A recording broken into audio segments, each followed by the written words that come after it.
Tem coisa que me deixa com uma pulga atrás da orelha. Tem coisa que me deixa com uma abelha atrás da orelha. Tem coisa que me deixa com um zumbido no ouvido. Ou pior, a cabeça zumbindo. 1000 marimbondos. Tem coisa que me deixa com a macaca. Tem coisa que me deixa uma fera. Tem coisa que me fere. Que me fere. Sai coisa, me deixa.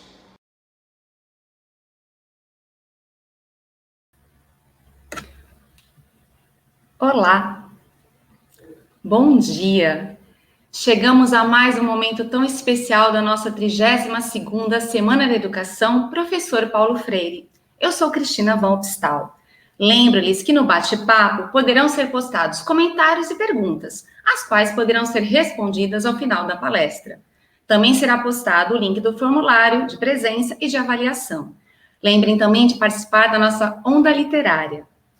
Receberemos agora com muita alegria o professor doutor Guilherme Duval Toledo Prado, que é professor livre docente na área de educação escolar da Faculdade de Educação da Unicamp, participante do GPEC, Grupo de Estudos e Pesquisas em Educação Continuada, e coordenador do Nós Outros, Círculo Narrativo de Estudos em Educação, com experiências na área de educação, com ênfase nas práticas de ensino e estágios supervisionados nos anos iniciais do ensino fundamental, bem como consultoria e assessoria a projetos educativos centrados na escola e na produção de narrativas dos profissionais da educação.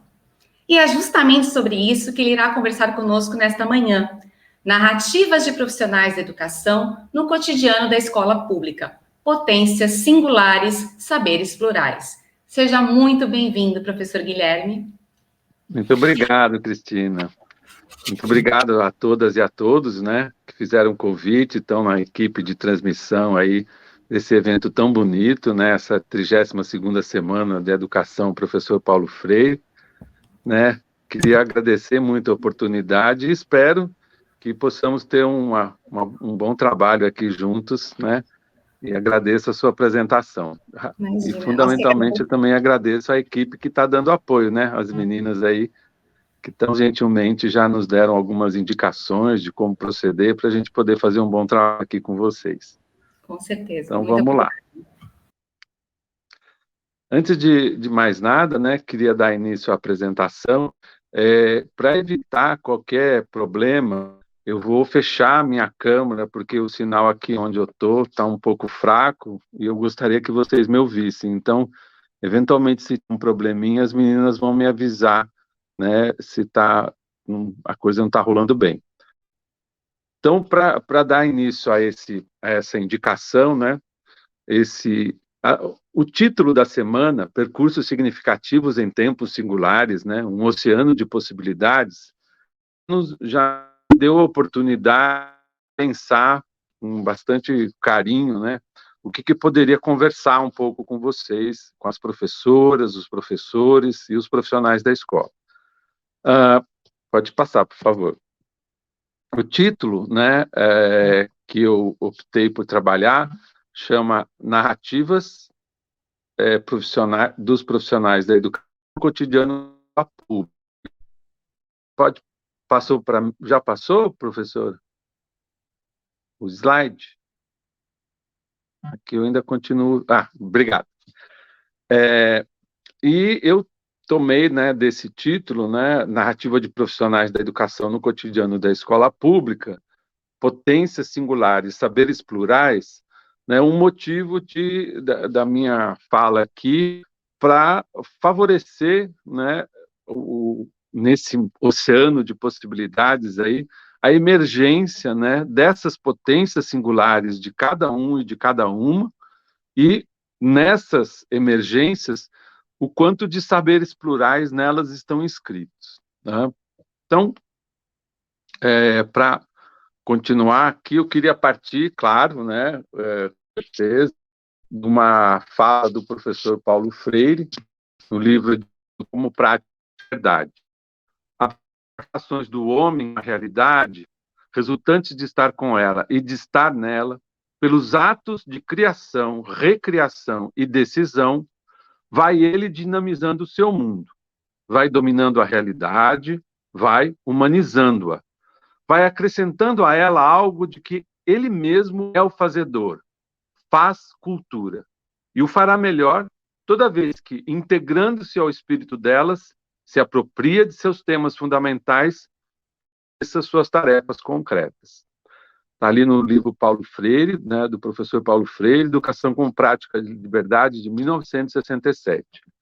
Claro que as relações que o professor fala, né, é do homem e da mulher e de todos que estão na escolar. Então, principalmente no caso de cada um e cada uma de vocês, da realidade escolar da escola pública do município de Santos. Né? Pode passar, por favor? E para que isso eu pudesse trabalhar um pouco essa ideia, vou narrar para vocês, né, uma história, né, que foi apresentada por um professor da escola, não de Santos, infelizmente, porque não tem essa proximidade com vocês, mas com certeza posso dela a partir da reflexão que nós temos. O Pesadelo de Voltaire. A história é objeto de uma construção cujo lugar não é formado pelo tempo homogêneo e vazio, mas por aquele saturado pelo tempo de agora. A Revolução Francesa compreendia-se como uma Roma retornada. Ela citava a antiga Roma exatamente como a moda cita um traje do passado. A moda tem para atual, onde quer que este se mova no mundo do outrora. É o salto do passado. Só que ele ocorre numa arena em que a classe dominante comanda. Pode passar. O mesmo salto sobre o céu livre da história é o salto dialético que Marx compreendeu como sendo a revolução, proposta por Walter Benjamin. Pensa bem, frisou a menina, dirigindo-se ao colega, quase gritando. A liberdade de expressão é uma coisa boa para o mundo de hoje. Claro que não, presta atenção, rebateu o menino também alterado. Eles defendiam a liberdade porque assim você seria livre para ser contra a religião. Refletiu a menina. Os alunos do 9º ano estavam discutindo sobre os iluministas e alguns se incomodaram com as ideias de Voltaire. Fiquei preocupado porque, no intento de dois, os iluministas eram ateus e contra a igreja, e eles estavam revoltados. Para piorar ainda mais o clima tenso, outro aluno disse que achava que no futuro haveria uma guerra entre os cristãos. Não adiantou muito explicar que a principal crítica dos iluministas era o fanatismo religioso, e não a religião em si. Ok?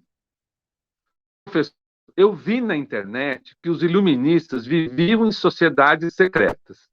Se eles eram a favor da liberdade e da razão, por que viviam escondidos? Eu também vi que eles eram dos Illuminati, disse um dos indignados, com um leve sorriso de ironia. Tentei disfarçar o iluminismo de qualquer teoria da conspiração dos dias de hoje, mas não adiantou muito.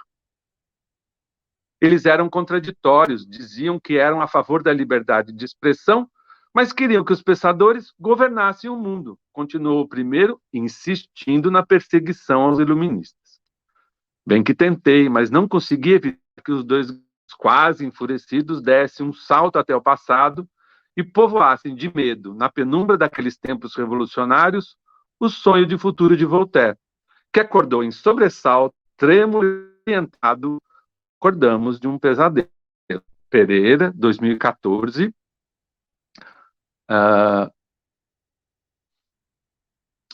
De 2014, né? Página 183, 184. Está dentro de uma tese de doutorado do professor de História dos anos finais do ensino fundamental, Marcelino Bernardo Pereira.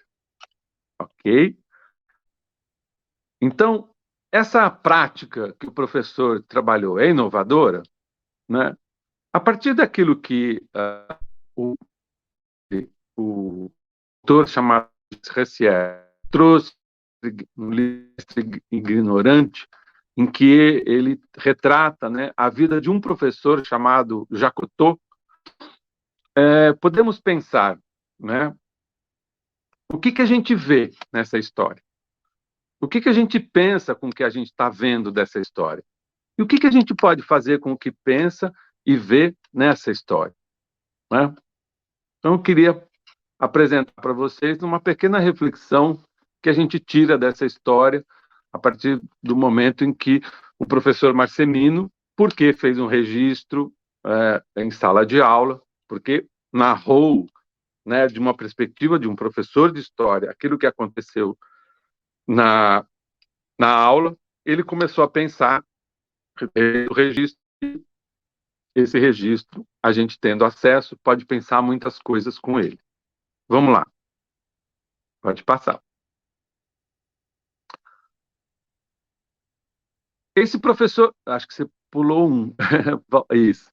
Esse professor de história do 9º ano nos mostra que o processo de produção de conhecimento, no caso ali, a temática que ele estava tratando sobre o iluminismo, que ele ia fazer acontecer por meio de uma citação de Voltaire, é atravessado por uma discussão formativa, sem dúvida, e, digamos, até atual, apesar do salto ao passado, a respeito da luta da liberdade de expressão contra a religião, que foi apresentada pelos estudantes naquele debate. Okay?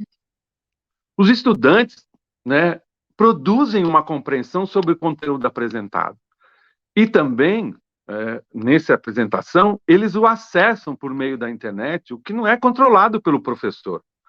E isso vai além da preparação da aula que possivelmente o professor realizou. Vai além do currículo escolar, que orientou a escolha dos conteúdos, né? Estava lá inscrito, né, no currículo que ele tinha que tratar do iluminismo, né? Em determinado ponto do manual, e ultrapassa os limites da didática e da pedagogia, porque se inunda da vida vivida pelos estudantes do 9º ano na cultura da qual eles fazem parte. Ok? Então, com isso, pode passar. Conforme um historiador, Benjamin, um filósofo da história, a história é de uma lugar formado pelo homogêneo vazio, para aquele tempo pelo tempo de agora. O conhecimento histórico, portanto, e qualquer outro conhecimento, seja matemático, na língua portuguesa, o conhecimento gramatical, ou mesmo de redação, ou mesmo conteúdo de ciências, é parte do conhecimentos especiais desse professor, da especificidade do seu campo de atuação, né? Seja ele da educação infantil, seja ele professor do ensino fundamental, ou o ensino dos anos finais, como esse que eu dei exemplo, ou mesmo um professor do ensino médio, ou aquele situado na universidade, e ele poderia, né, esse professor poderia se restringir a discutir a história de um Voltaire do passado, sem nenhuma interlocução com o tempo presente.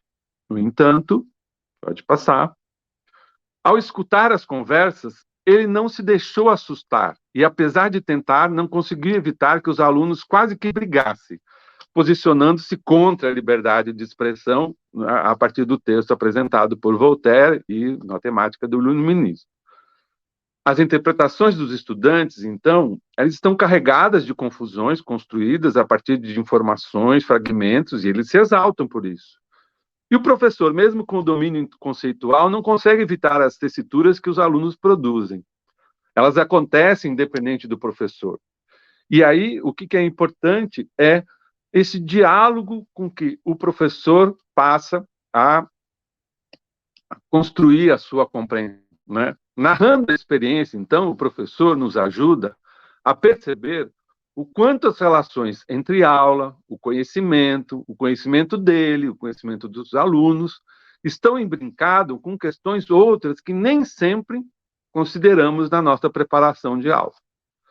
Pensar sobre a prática pedagógica a partir de uma narrativa como essa, em processos formativos, pode colocar em discussão temas que não consideramos em nossas ações profissionais. Então, acho que uma coisa que é importante a gente entender é que essa narrativa do professor pode ajudar não só o professor ali, naquele momento, na discussão com seus pares, com os conhecimentos especiais, né, os específicos da área de história que ele tem, então ele pode discutir com outras professoras de história da escola, ou mesmo discutir com os profissionais da escola que também têm acesso aos estudantes, como os outros professores, né, no caso ali, nos anos finais, professor de matemática, de português, de ciências. Então, pensar sobre a prática pedagógica a partir de uma narrativa como essa, sem processos formativos, pode colocar em discussões temas que não consideramos nossas ações. Com acesso à narrativa do professor, podemos tecer interpretações sobre ela e também sobre a prática docente. E, pode passar, quando fazemos isso, colocamos em relação os conhecimentos e as ações desse professor junto aos nossos conhecimentos, às nossas ações, e ainda mais, outros professores profissionais da educação poderiam ainda chegar a escutar outras coisas que destacamos lendo essa narrativa. Né? Então, acho que isso é uma dinâmica importante, porque ao compartilhar essa narrativa, o professor e a professora podem favorecer outras compreensões sobre o seu trabalho e podem, além do mais, ter, né, acolhida essa narrativa, compreender outras ações que ele poderia, inclusive, realizar dentro do contexto de seu trabalho. Ou, dizendo de outro modo, sem essa narrativa, que faz parte de uma tese de doutorado, e é uma entre tantas outras narrativas que materializam da mesma maneira singular, situações, acontecimentos, conversas, quase brigas, enganos, descobertas. Então, acho que essa é uma dinâmica importante também compreender. Por meio das quais esse professor produziu conhecimento com a sua pesquisa, sem as quais não teria produzido tampouco as questões que o levaram a ela. Não poderíamos dialogar sobre os limites das ações educacionais diante do mundo e da vida, indiciadas por esse professor de história. Então, eu acho que essa é um momento importante, né, porque tem em mãos essa narrativa de favorecer, né, não só ações no âmbito da escola, mas também favorecer processos formativos que podem acontecer no contexto não só da escola, não só com outros professores e professores, mas também ajudar-nos a entender o quanto que a cultura vivida pelos estudantes pode favorecer entrarmos em diálogo com elas e, com elas em diálogo, produzirmos novos e outros conhecimentos.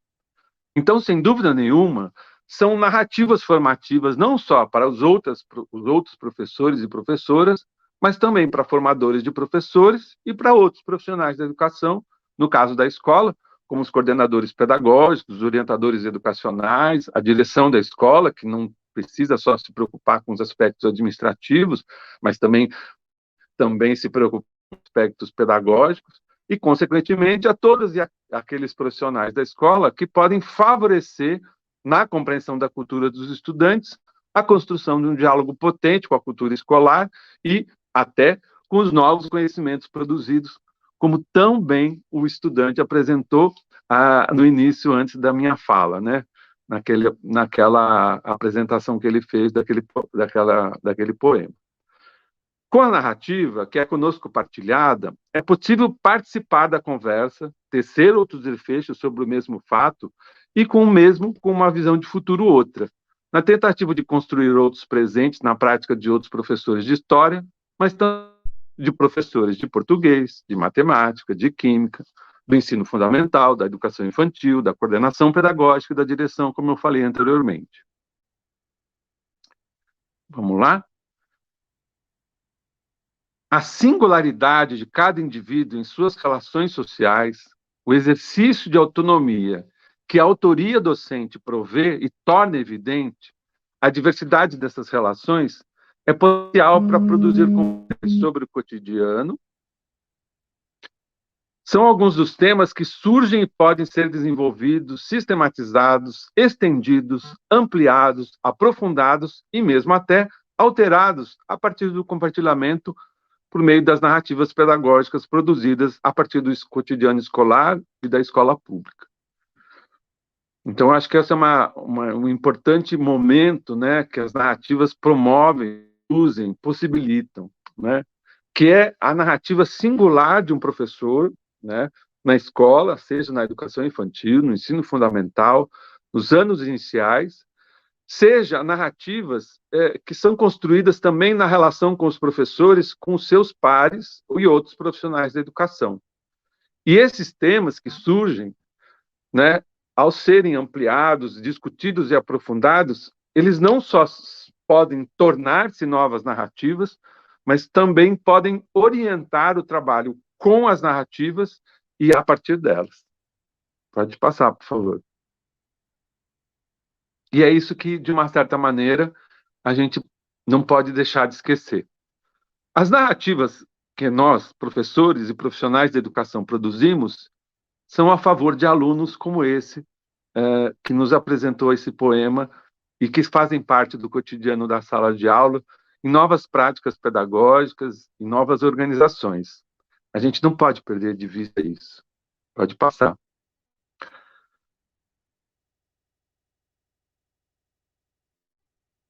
E o que eu tenho pensado, então, sobre tudo isso que eu tenho conversado com vocês? Os estudantes, pessoas e os futuros profissionais precisam ser tratados como fazedores de cultura, como já disse o professor Paulo Freire. No âmbito pessoal, no âmbito profissional e social. Agindo, pensando, refletindo, importantemente, não só individualmente, como também coletivamente. Não só em pequenos grupos, como também em grandes grupos. Né? No caso das crianças, né? Não só individual, não só em pequenos grupos, mas também no grande grupo da sala de aula, e no caso dos professores, não só, né, individualmente, com a sua sala de aula e sua turma, não só no pequeno grupo, né, seja dos anos em que ele trabalha, ou mesmo entre os pares profissionais da mesma área, fundamentalmente grupo escolar, registrando e sistematizando suas produções, não só individual, não só no grupo, mas também de grupo. Pode passar? Registro que pode ser escrito, porque sim, professoras e profissionais da educação escrevem muito. Claro que esse registro, muitas vezes, passa por um processo de sistematização e hierarquização e entra na corrente da burocracia. Mas não necessariamente isso precisa e tem que acontecer. Ele pode ser um registro partilhado cotidianamente, entre os pares, entre os colegas. Claro que é um registro por escrito, ele favorece, né, mesmo que a escrita seja pontual, breve, rascunhada, né, porque elas são potentes como plataforma de lançamento para reflexão. E hoje temos também os registros de áudio, que potencializam esse processo de registro, né, via WhatsApp, ou mesmo o próprio registro do computador, como a gente tem aprendido com outras colegas. E quero deixar registrado isso também. Não só um registro que necessariamente tem essa característica de ser reflexivo. Por isso que eu escrevi que pode ser escritas, mesmo que pontuais, né?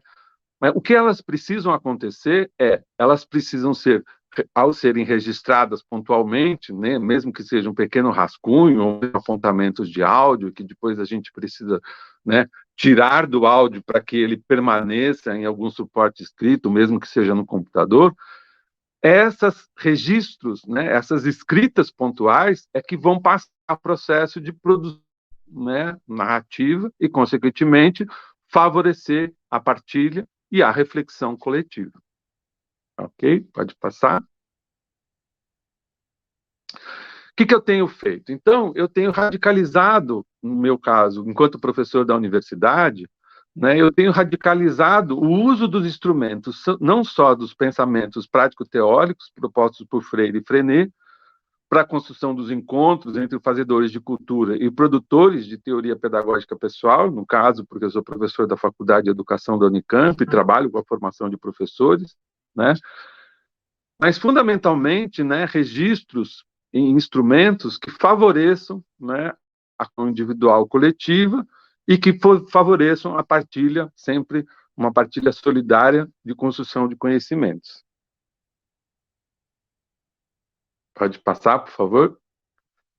Tanto a pedagogia Freinet quanto a pedagogia freiriana, em diálogo com autores, esse conjunto de reflexões prático-teóricas, teórico-práticas, constituídas e em parceria, com o sentido de criar uma rede de princípios e ações a favor de uma pedagogia emancipatória, solidária, a ser realizada nos espaços educativos escolares. Então, esses princípios e ações que estão tanto na pedagogia do professor Paulo Freire, quanto também na proposta do francês Celestin Freinet, têm favorecido, né, a partir de diferentes instrumentos, como é a roda de cultura, que também o professor Paulo Freire falava, mas também a roda de conversa, que era uma prática bastante usual do próprio Freinet, tem favorecido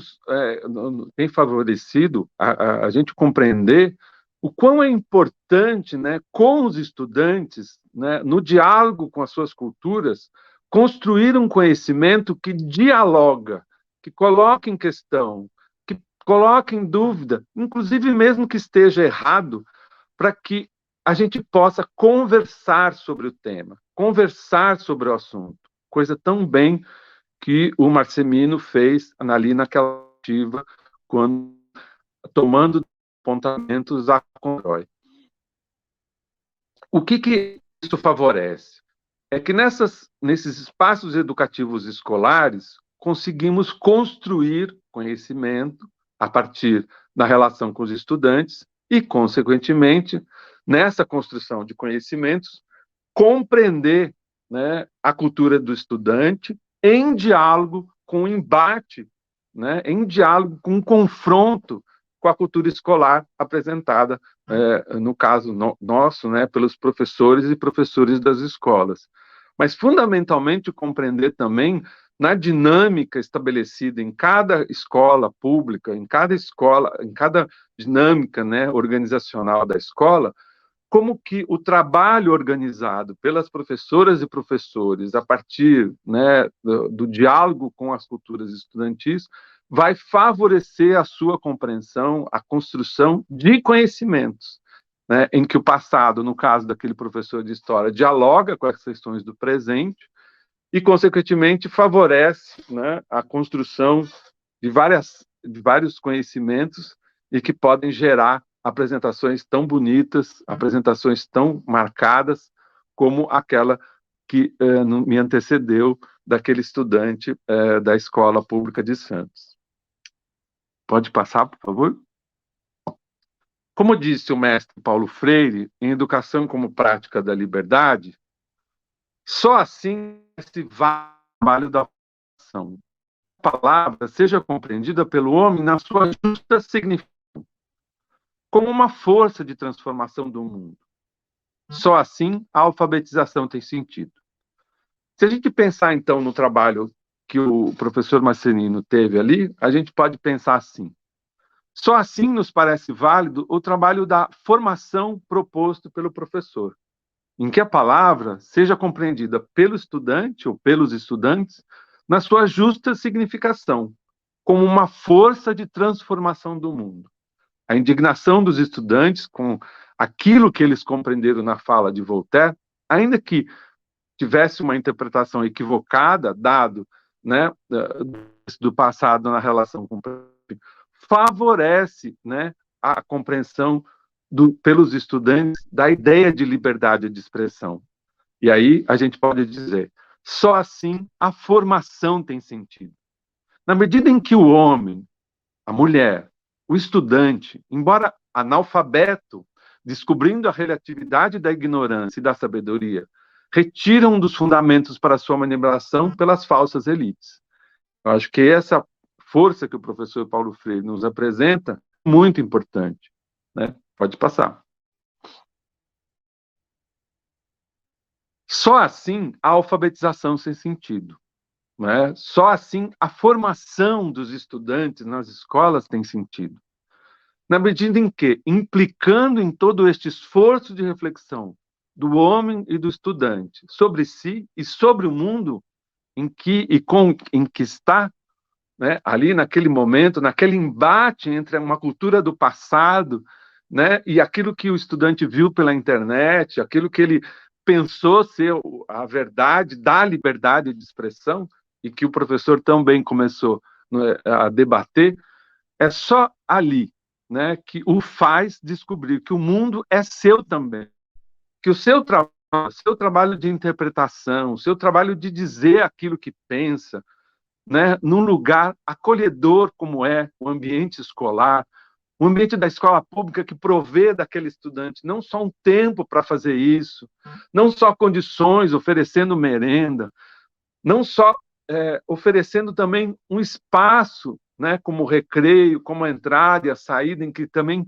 ele convive com seus pares, mas também no embate com a cultura escolar apresentada pelo professor.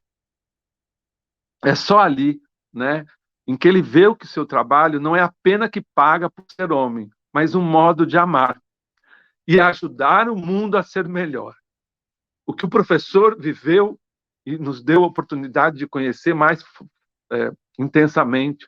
O que o estudante apresenta, né, quando tem ali, num vídeo, né, gravado, apresentando uma poesia que foi ofertada pela sua professora, que, de uma certa maneira, ofertou aquela poesia porque em diálogo, né, não só com aquilo que estava indicado na cultura, né, na cultura escolar, ali no programa curricular, mas também porque eu tenho certeza, foi debatido com outras colegas, possibilitando que aquele estudante, aprendendo aquele poema, a declamá-lo oralmente, né, a ensaiá-lo em seus colegas, a deixar nervosa a sua mãe, a deixar nervoso seus parentes, mas também orgulhoso, né? Orgulhoso por estar apresentando.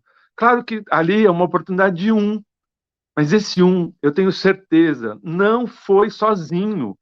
Outras crianças participaram disso também. Então, na hora que, assim como eu estou aqui, assim como aquele estudante está aqui, outros também podem estar.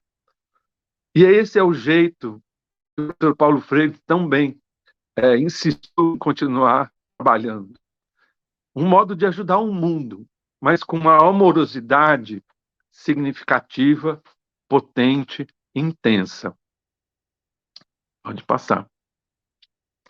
Ao descobrir que o mundo é seu também, educadores e educadoras podem construir práticas educativas que comuniquem seu quefazer à comunidade educativa da qual fazem parte.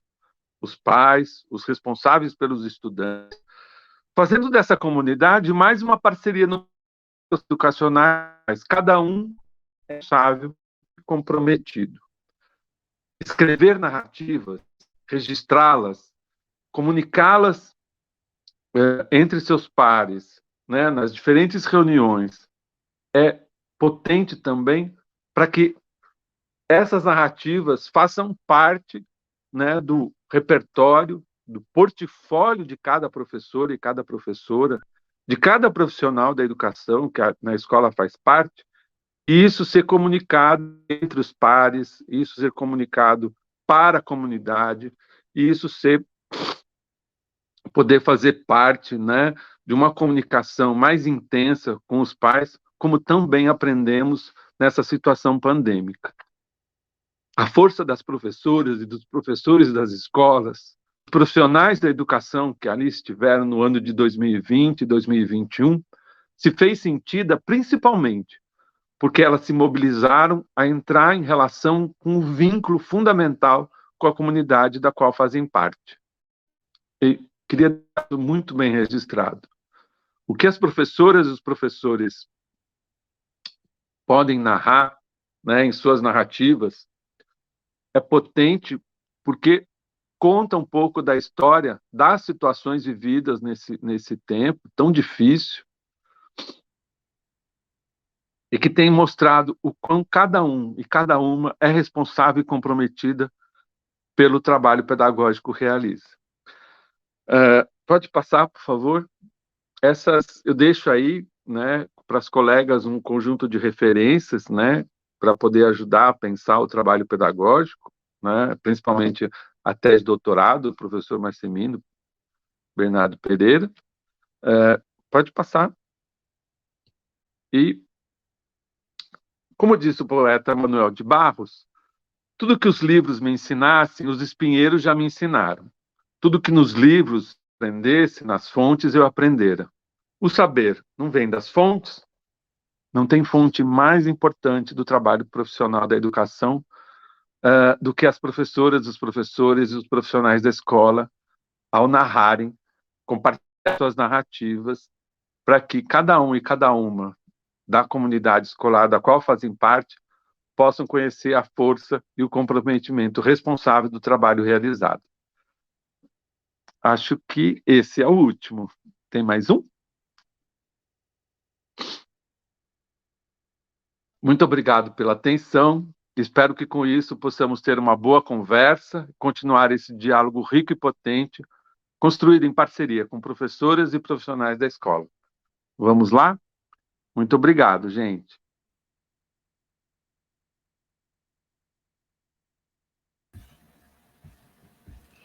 Nós que agradecemos, professor Guilherme. E terminar com o Manuel de Barros, que presente, hein? Essa semana está muito poética e precisamos muito de poesia, né? A poesia nos salva, é uma das narrativas aí que nos conta muito bem.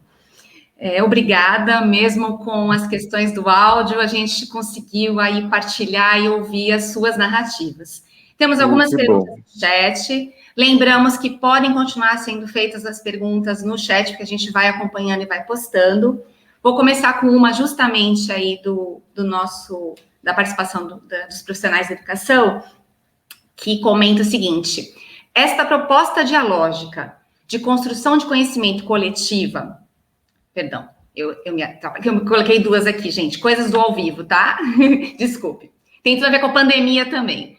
Como estamos vivendo um contexto pandêmico, qual a melhor forma de trabalhar narrativas com as crianças pequenas, uma vez que o áudio e as figuras são mais usadas pelas professoras e professores da educação infantil? Você poderia comentar um pouquinho sobre isso para a gente? Com certeza. O que eu já percebi, né, com várias professoras com que temos trabalhado, não só no ano passado, como nesse ano, mesmo nesse contexto, né, é que as imagens, né, os desenhos produzidos pelas crianças, principalmente da educação infantil, mas fundamentalmente das crianças iniciais, ensino fundamental, chamar assim, o segundo ano, é que todo esse conjunto, né, tá me ouvindo, Cris? Beleza. Todo esse conjunto pode ser trabalhado pela professora e pelo professor de modo em que ele é o escriba dessas imagens, desenhos, né? Então, é possível, sim, também trabalhar com as crianças essas narrativas e, lindamente colocado pela professora, essas imagens podem ser transformadas em narrativas, né? As imagens, vamos pensar assim, as poucas imagens que as crianças conseguem produzir na educação infantil e elas, de uma certa maneira, com as condições que têm, que às vezes não são as melhores, né? Visto que o poder público, né, federal, estadual ou municipal, ainda não ofertou a internet pública para todas e todos. Mas aquelas imagens que conseguiram chegar às professoras e professores, elas puderam construir narrativas com elas. As professoras aprenderam a fazer filmes em diferentes aplicativos de celular. E essas pequenas histórias mobilizam a imaginação das crianças. E mesmo crianças pequenas, ao verem essas imagens, começam a inventar histórias. A professora, como escriba, pode tomá-las como orientadora dessa escrita e narrar novamente a narrativa oral que a criança apresentou. Então, felizmente, né, eu tenho esse privilégio de, ao trabalhar com professoras e professores de bebês, dos anos iniciais, do ensino médio, ter essa possibilidade. Quero deixar claro que, infelizmente, dadas as condições das políticas públicas educacionais, a gente não conseguiu atingir todas e todos. Mas todas as escolas que, de um certo modo, ao entrar em contato com a comunidade, perceberem suas necessidades e demandas e atenderam-na na medida do possível, conseguiram fazer chegar às crianças, seja em material impresso ou em pequenos vídeos, pequenos mesmo, porque vídeos pequenos podem ser abaixados mesmo em celulares que são pré-pagos. E isso algumas crianças tiveram acesso. Então, eu tenho muita clareza de que em todos os rincões do Brasil, muitas práticas, muitas mesmo, que foram construídas pelas professoras, mesmo em condições de vínculo com a são, né, escolas que conseguiram que os estudantes evadissem menos do que outras. Infelizmente, aconteceu a evasão. A gente não pode apagar o sol, né, com a peneira, mas isso acontece. Mas, dadas as condições sanitárias, a manutenção da vida foi o mais importante. E isso, inclusive, passou a ser trabalhado no contexto pandêmico. Então, acho que essa é uma dinâmica importante que a gente precisa entender. Mas é possível. O mínimo que for, a mínima narrativa que for, ela já é um registro para um futuro outro na relação com as crianças e no trabalho com elas. Perfeito, professor, com certeza. Indo por esse caminho, tem uma outra questão aqui que dialoga bastante com isso. Os docentes que vivenciam a singularidade dessa experiência de se narrarem e partilharem tais relatos, eles também acabam por valorizar a escuta dos seus próprios alunos, construindo percursos de aprendizagem mais significativos e personalizados? Esse é o privilégio, né, da gente escutar, né, Cris? Quando a gente começa a partilhar as narrativas, eu acho que um exercício muito importante é exatamente esse. Muitas professoras e professores estão inseguros quando fazem isso, né? Tem medo de ser... você sabe, né? A gente muitos têm vergonha e tem medo de dizer que não está fazendo direito. E esse é um movimento importante. Na hora que as professoras, né, fazem suas narrativas orais, né, em diferentes grupos de trabalho que nós temos, seja aqui na universidade, seja mesmo nas reuniões coletivas que muitas prefeituras têm dentro do contexto escolar, né? Geralmente uma vez por semana, em algumas um tempo maior, outro tempo menor, e algumas a 2 momentos, né, diferenciados. Quando a gente começa a trabalhar com elas veem muito essa coisa. Primeiro a gente escuta o famoso, eu não sei escrever. E a gente desmente elas na hora, mostra aquele rol de documentos que elas preenchem, né, em diferentes momentos, né? O professor escreve muito, bastante. O que a gente sugere é que elas narrem, contem as suas histórias, num primeiro momento oralmente. Em algumas situações, nós, professores, e alguns outros colegas, somos escribas delas. Começamos, inclusive, a narrar por escrito, para dizer para ela que ela está narrando. E aí a gente devolve essa escrita. Mas para que isso aconteça, outros colegas precisam escutar, outros colegas precisam ter a paciência do momento do registro, né? Precisam ter essa dinâmica. Então, essa dinâmica com as professoras da educação infantil, do ensino fundamental 2, do ensino médio, também vai fazer esse processo de aprender a escutar. E é esse aprendizado que eles começam a intuir que pode acontecer na escola. E essa intuição vai experimentada paulatinamente. Eu acho que uma coisa que os professores e professores são muito prudentes. O que eu estou dizendo não é assumido, né, de um dia para a noite. Eles vão tateando, como diz o Celestin Freinet, devagar. Mas na medida em que eles vão percebendo que as imagens que as crianças ofertam pode ser uma narrativa que vai gerar um trabalho, que as histórias que as crianças começam a escrever, ela enquanto escriba, e que também pode gerar um diálogo com o processo de alfabetização. E, consequentemente, em outras áreas, né, mesmo já nós temos experiências na área de ensino de ciências, na área de história, como eu apresentei com o professor aqui. É isso que acontece. As professoras e os professores vão percebendo que ouvir as crianças, orientar o diálogo com a cultura escolar a partir do que as crianças oferecem é mais poderoso do que chegar com a aula pronta do livro e tentar fazê-los compreender, engolir, né? garganta abaixo.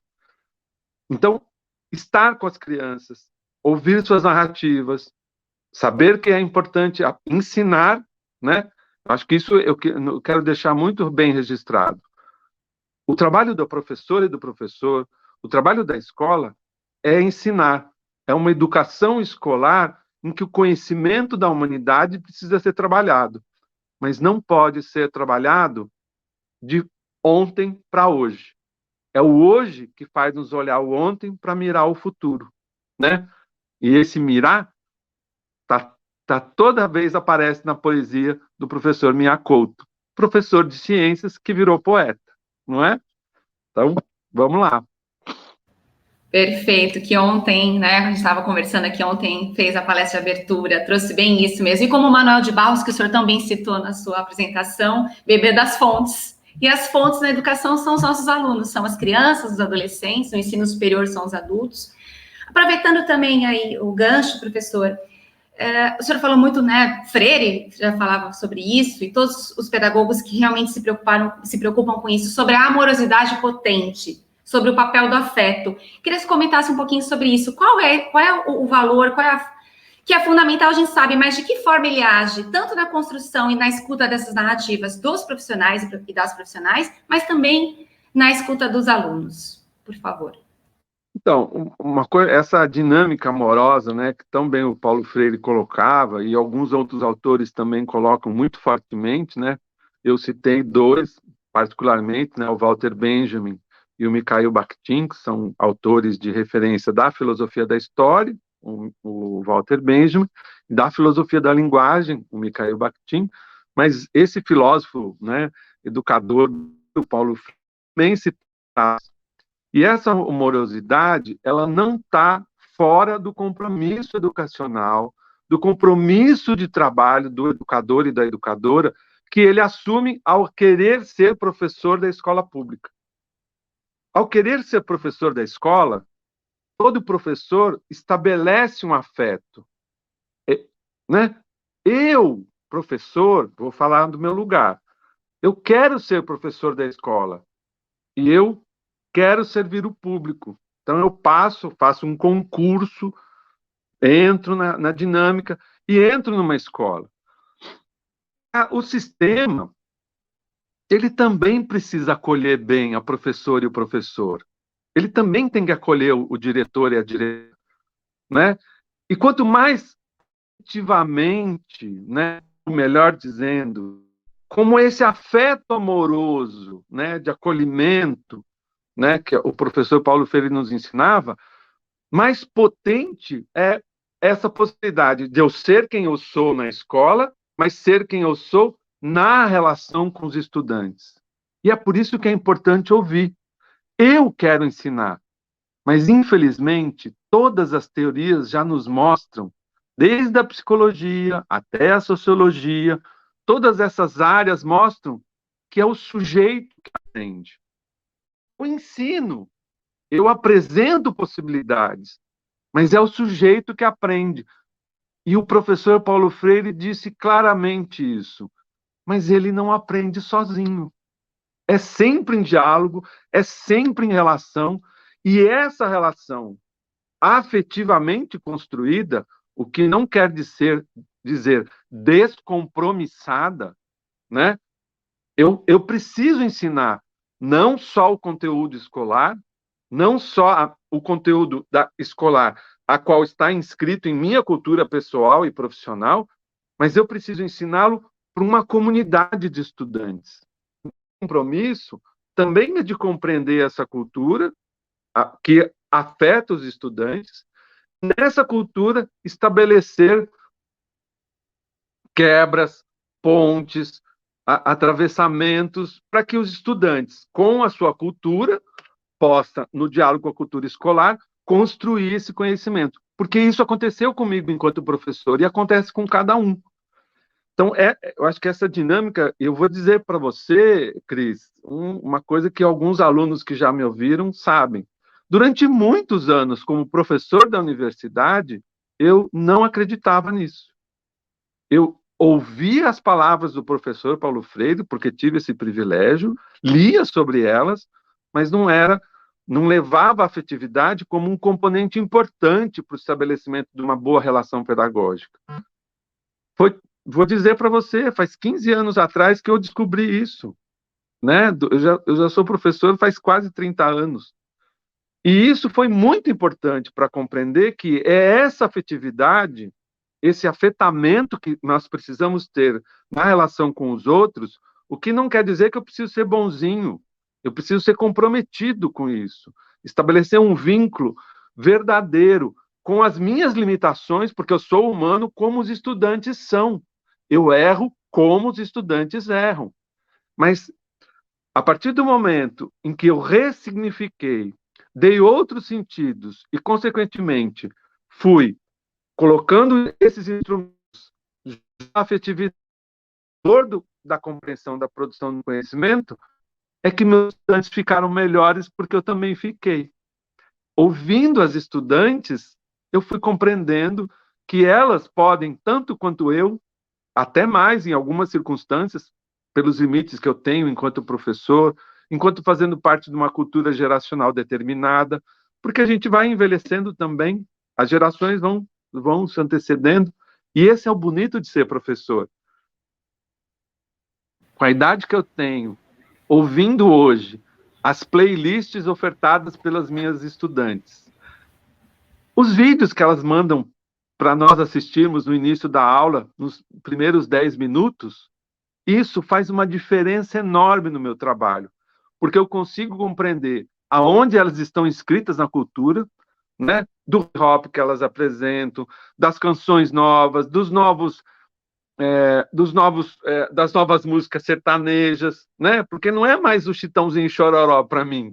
Tem novos autores, novos atores nessa música, né? Tem novas palavras, inclusive. Por isso que é um oceano de possibilidades. E a gente mergulhar nele é entender que a gente está mergulhando num pedacinho, né? Tão caloroso como é a Baía de Santos. Mas esse oceano é muito maior do que isso. Ele chega até o continente na qual está Miyakoto.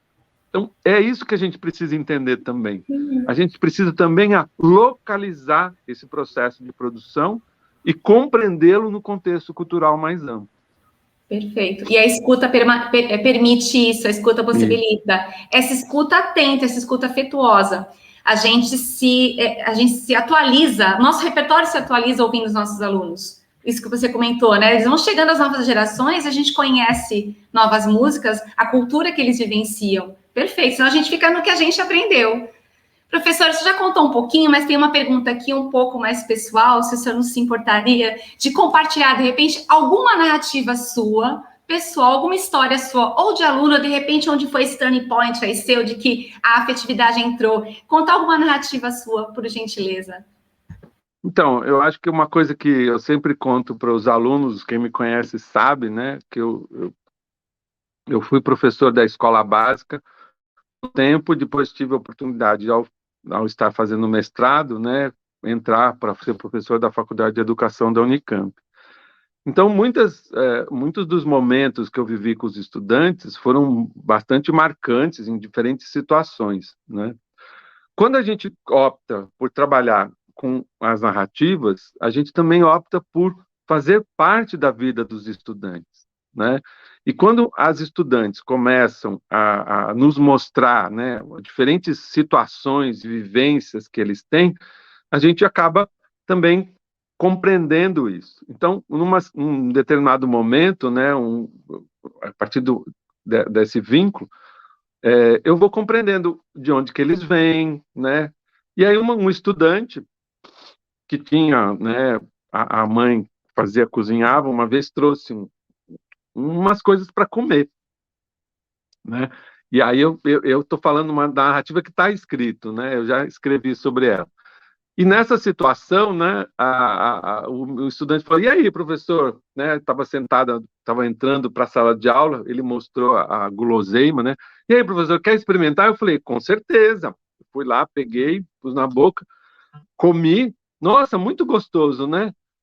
E os estudantes ficaram assim, meio que parados, extasiados, falaram assim: professor, o senhor sabe o que o senhor comeu? Foi, provavelmente uma comida diferente, né? O Matheus sempre traz aqui, esse estudante sempre, por conta da mãe dele ser cozinheira, sempre traz coisas diferentes para comer, e imagino que deve ser uma coisa bem diferente. Professor, o senhor comeu um inseto. Ah, um inseto, legal, gostei muito. E aí os estudantes ficaram assim, mas tudo bem, professor? Ué, por que não? Se o Matheus ofereceu, confio nele. E aí uma estudante veio falar, professor, o senhor deu a melhor prova do que é confiar num estudante. Então, eu acho que essas coisas que a gente vive, né, intensamente na sala de aula, Cristina, quando acontecem com a gente, é isso que vai construindo a confiança na relação com os estudantes. Isso quer dizer que a gente não erra. Isso não quer dizer que a gente, às vezes, fale uma palavra na hora errada, que já aconteceu. Né?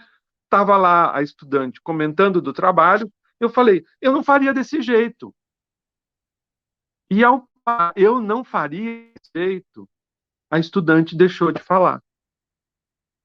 3 aulas depois, comentando com os estudantes, se eles tinham alguma coisa a comentar, um estudante falou, tem uma coisa a comentar, professor.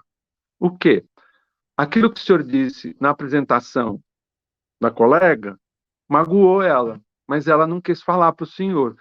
Eu parei a aula, pedi licença para conversar com a estudante disse que não gostaria de conversar ali naquele momento, que gostaria de conversar em particular, pedi desculpas ao grupo e disse, eu não posso deixar de dar a minha opinião, a dizer o que eu penso, mas eu gostaria que vocês me ajudassem a como fazer isso com, né, professoras, estudantes de formação que não entendem.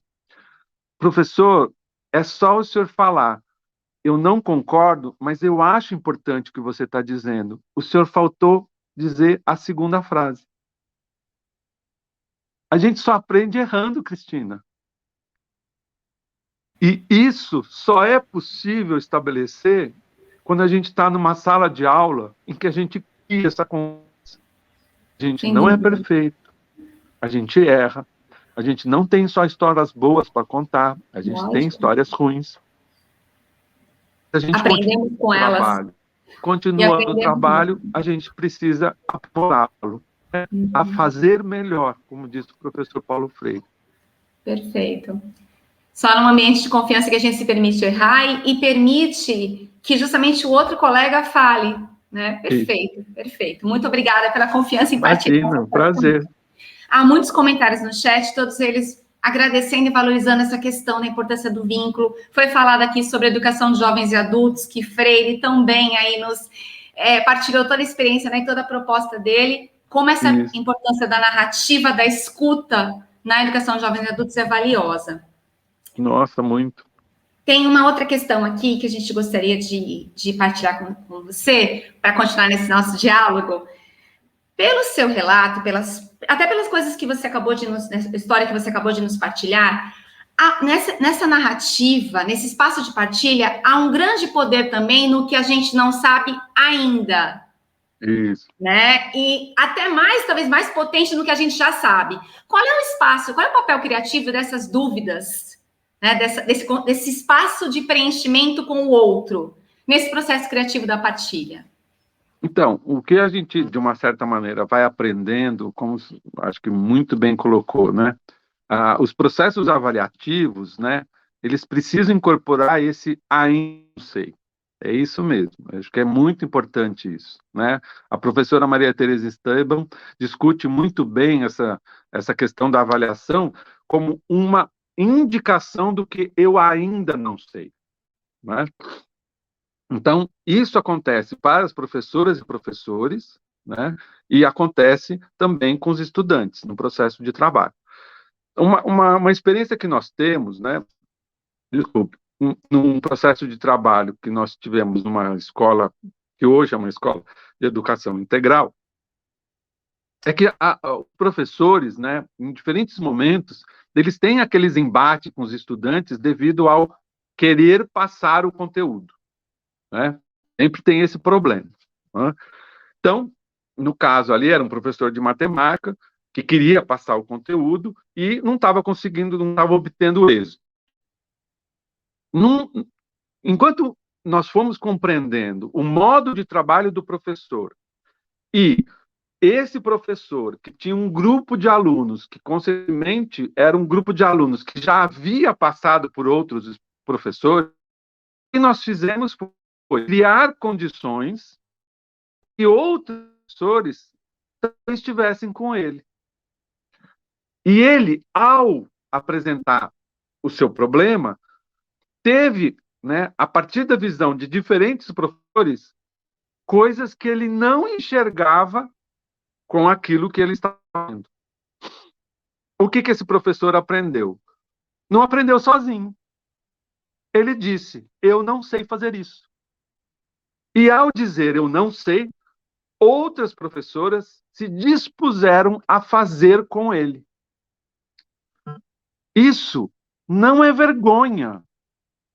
Isso é compreendermos a nossa limitação histórica e mais, nos colocarmos em um lugar em que podemos mais.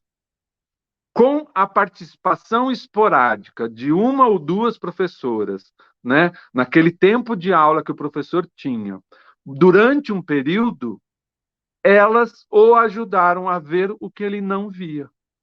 O que ele ainda não sabia, ele passou a aprender com. Porque se é verdade para os estudantes que os estudantes aprendem melhor em grupo, isso também é verdade com as professoras e professores. Quando a escola compreendeu essa necessidade do professor e criou condições nada fáceis para que essa aula acontecesse na partilha com a outra professora, né, teve que ter um rearranjo durante um período para que o professor que queria ensinar aquele conteúdo pudesse fazê-lo de outro modo que ele ainda não sabia, o aprendizado com as colegas foi fundamental. E quem era um professor de matemática dos anos finais? Quem era a professora? A professora do primeiro ano de alfabetização daquele grupo de estudantes. É isso que a gente tem que aprender. Professor de matemática do ensino médio pode aprender com a professora de educação infantil de bebês. A professora de educação infantil de bebês pode aprender com o professor de física do 9º ano. Porque o aprendizado é contínuo. A comunidade está sempre mudando. As novas gerações dos estudantes nos colocam coisas, às vezes, muito mais contundentes para aprendermos do que um ensaio teórico. Volto e insisto, é só na escola que a gente aprende mais. Porque é essa dinâmica da escola que nos ajuda a produzir conhecimento. E esse conhecimento, produzido na escola, eu tenho que dizer que são poucos os privilegiados como eu que têm acesso. Porque ao estarmos com a escola, a gente aprende mais. A gente estuda mais. E eu estudo mais com as professoras e as professoras dizem que estudam mais comigo. Então isso é uma dinâmica. Por quê? Porque eu ainda não sei tudo. Felizmente. Porque as professoras também não sabem tudo. Felizmente. Estaremos acabados, né? Perfeitos, acabados. E aí não teremos o que viver nem o que aprender. Nossa, com certeza. Eu fico imaginando essa dinâmica do professor de matemática do ensino médio, dos anos finais, com o professor de primeiro ano de educação infantil. Que bárbaro! E como os alunos aprenderam só de vê-los juntos ali, para além do próprio conhecimento stricto sensu, né? Para convivência, para partilha, para trabalhar em colaboração. Ai, professor, nossa, a gente ficaria aqui ouvindo o senhor. A gente está caminhando aí, mas ainda temos tempo a uma pergunta que creio que seja até emblemática, uma forma de finalizar bem interessante.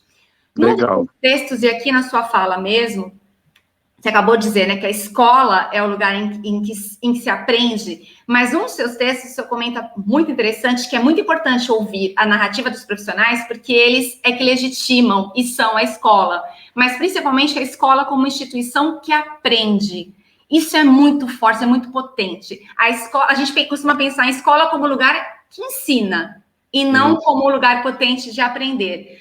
Com isso, e aí vai o questionamento, que impactos essa percepção e essa concepção, que é bem radical e necessária, fundamental, que impactos essa percepção vai provocar no processo de formação inicial do professor, lá na graduação, professor de faculdade de educação, mas também na formação permanente? Como que a gente precisa olhar de forma diferente para isso? Então, eu acho que, assim, primeiro a ideia de comunidade, né? Eu acho que vários autores, né, não só o Nova, não só o Paulo Freire, né, vários colegas do âmbito de diferentes disciplinas do campo da educação têm mostrado o quanto que é importante essa ideia de comunidade aprendente, né, unidade, fundamentalmente de compreendermos também que a escola é lugar de produção de conhecimento. A gente não pode abrir mão dessa ideia, porque a escola não só transmite o conhecimento culturalmente construído, ela constrói um conhecimento nessa relação.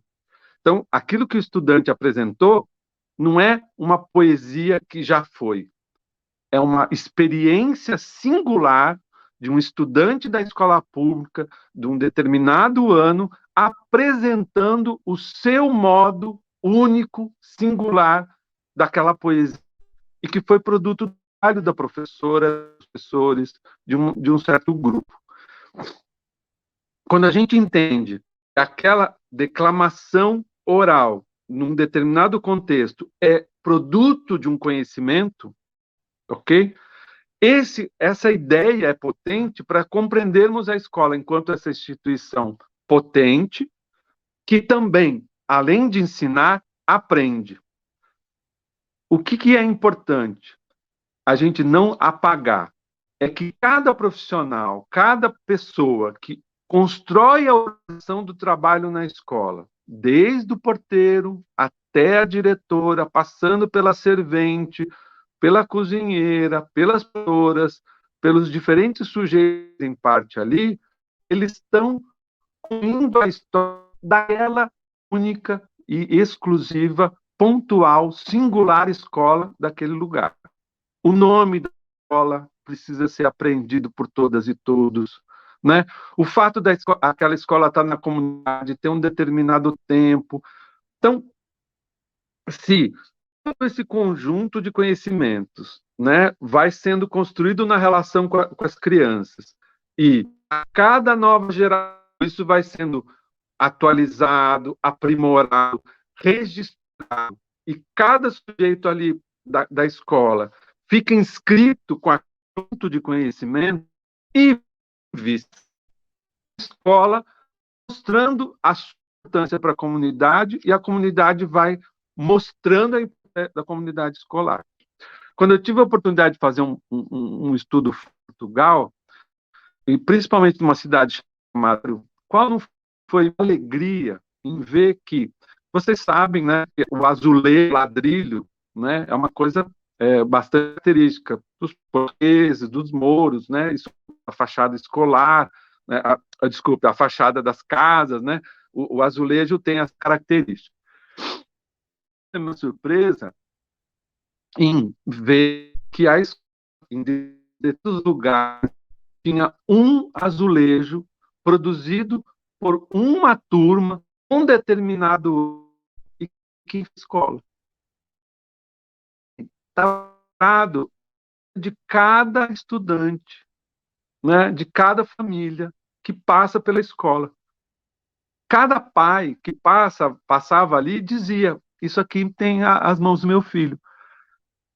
Esse movimento, só isso, cria um vínculo, um estreitamento com a comunidade que favorece essa permanência. E isso acontece em algumas escolas no Brasil, isso acontece em algumas escolas no estado de São Paulo, e provavelmente deve acontecer em algumas escolas em Santos. Então, esse registro da história, esse registro, né, essa disciplina, e eu fiz questão de trabalhar com essa disciplina aqui nessa palestra, porque é uma disciplina que está sendo atacada, né, por diferentes perspectivas, não só federal, estadual, como também municipal, imagino, mas para mostrar que só uma disciplina como essa, dentro da escola, é que favorece exatamente a compreensão dessa compreensão da escola como comunidade aprendente e da escola como produtora de conhecimento. Então, queria só deixar registrado essa importância, sabe, Cris? Todo esse movimento, ele só é possível, né, esse movimento a favor da escola pública, a favor de uma escola de qualidade, ele tem acontecido cotidianamente. Uhum. Há um conjunto de forças sociais que não querem que isso seja verdade. Mas eu tenho certeza que cada estudante, como esse estudante que... Desculpe, eu perdi o nome do menino, não conseguia... Do que leu o poema, né? Do que leu o poema, é uma escola importante, não só porque é para ele, não só porque é importante para a comunidade, né, dos pais, que dali faz, mas porque provavelmente... Foi o Derek. O rapaz, o aluno é o Derek. Derek, então, o Derek é muito importante para a escola, e a escola é muito importante para ele. Com certeza. E essa comunidade precisa ter a sua história registrada, né, ali, que isso permaneça. Porque o Derek mostrou esse conhecimento produzido na escola. Lindo. Não a escola genérica de Santos, mas naquela escola. E que provavelmente cada uma tem a sua marca. E é isso que é importante, né? Fazer com que nesse oceano educacional, qual fazem parte as escolas municipais de Santos, a escola tenha marca não para competir se é melhor ou não, para mostrar para outra que ela foi possível ir. E ao mostrar para outra, ela favorece essa singularidade, mas mostra a potência do produzido. Coletivo, lindo. Né? Eu acho muito importante isso. Sem dúvida. É a força, é a singularidade potencializando o coletivo, né? A gente precisa, é a nossa forma de resistência. Faltam 2, 3 minutinhos, então já vou pedir para, na verdade, vou agradecer muito. Né? Foi um prazer aqui dialogar, estabelecer esse diálogo de alguma forma, a participação das pessoas pelo chat. Foi o nosso diálogo com elas e com você, professor. Agradeço muito a participação de todos, isso enriquece. E agradeço também a equipe aí dos bastidores, né? O pessoal muito da tecnologia. E peço para o senhor fazer a sua palavra final, seu espaço. E agradeço mais uma vez a potência dessa manhã. Obrigado, Cris. Eu primeiro agradecer, né, não só o convite, mas fundamentalmente ter, né, a possibilidade de um espaço coletivo como esse, né, dentro do contexto do Sistema Municipal de Santos, né, de dizer, né, para as professoras e professores, para os profissionais da escola, eu acho que essa ideia das narrativas pedagógicas nossas, né, aqui do nosso GPEC, né, do grupo do qual eu faço parte, nasceu por conta da valorização do trabalho educativo dos professores e professoras e profissionais da escola. Né? Então, essas narrativas, elas podem compor, né, não só o trabalho cotidiano, né, nas diferentes formas de reuniões coletivas que se tem, mas de mostrar que a coleção dessas narrativas ao longo de um determinado momento vai mostrando, né, da potencialidade dos conhecimentos produzidos.